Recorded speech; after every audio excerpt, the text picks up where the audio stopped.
Yes. A lot of us. Right. So it looks like the education on it is quite low. Yes. How does one even determine, or how does one get to know that I have AS or SS, right? How do you determine it? What do you do to check? So you need to go to the lab and have a test done.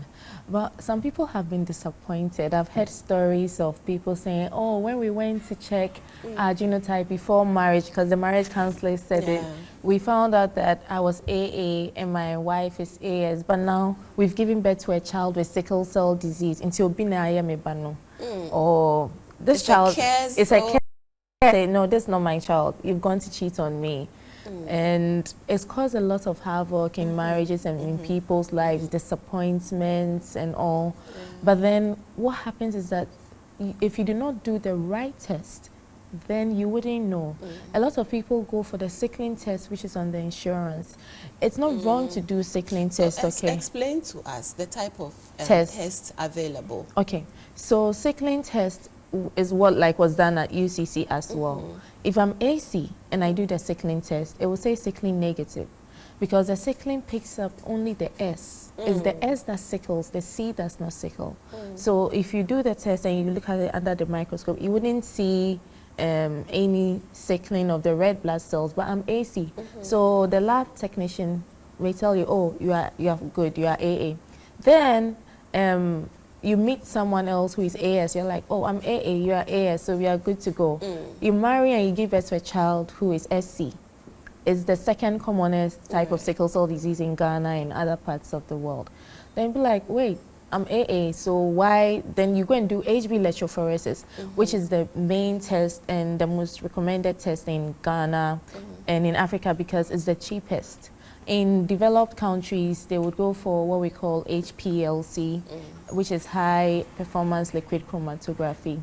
It's another test that can be done for sickle cell disease. Other tests include isoelectric focusing. So these are all. Do we have all of that here in Ghana? We have HPLC in Ghana, and isoelectric focusing, I think, is done for the children, newborn screening. But then it's not every newborn who has access to that, unfortunately. But then HB electrophoresis is in almost every lab, and it's affordable.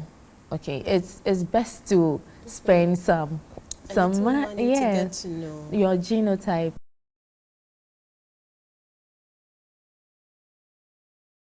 About their genotype after they've given birth to that precious child with sickle cell disease. And it's so difficult. I have seen quite a number of them. I have a friend who is SS, and it's very sad, especially when the crisis bit set in. It's very sad. Doc, let's talk about 2 AA patients. If I'm AA and then probably my husband or my wife is AA, what happens? Oh, we say those who are AA are very proud because they believe their genotype is the best. But then I would also say AS is not bad at all because it protects me from malaria. I would rather have AS and live than to have AA and die from malaria. That's just like the way. You can have AA and die from malaria. I mean, AA doesn't protect you from malaria.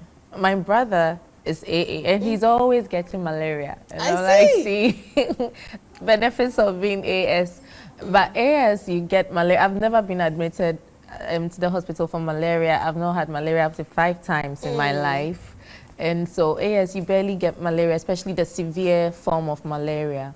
But then AS, the chances of you getting malaria is, no, AA, the chances of you getting malaria is higher. So if I'm AA and my partner is AA, it means that you would always, your child will, what you have is what you give to your child.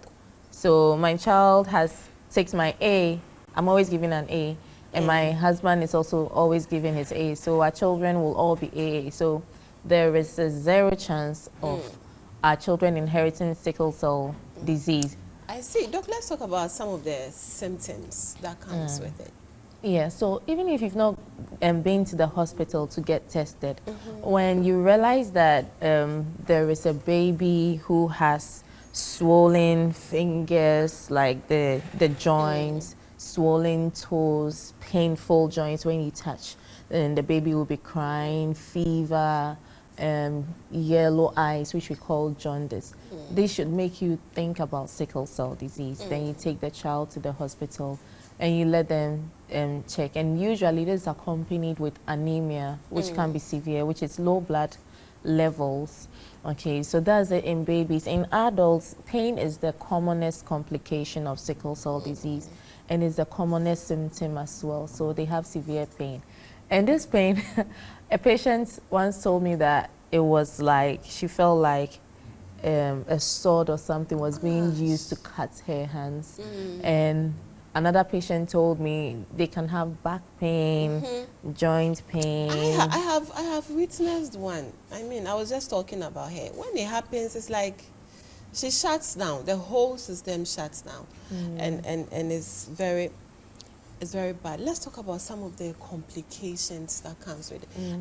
Before that, at what age can you determine that in a child? Oh, so with sickle cell disease, you can even determine it before pregnancy.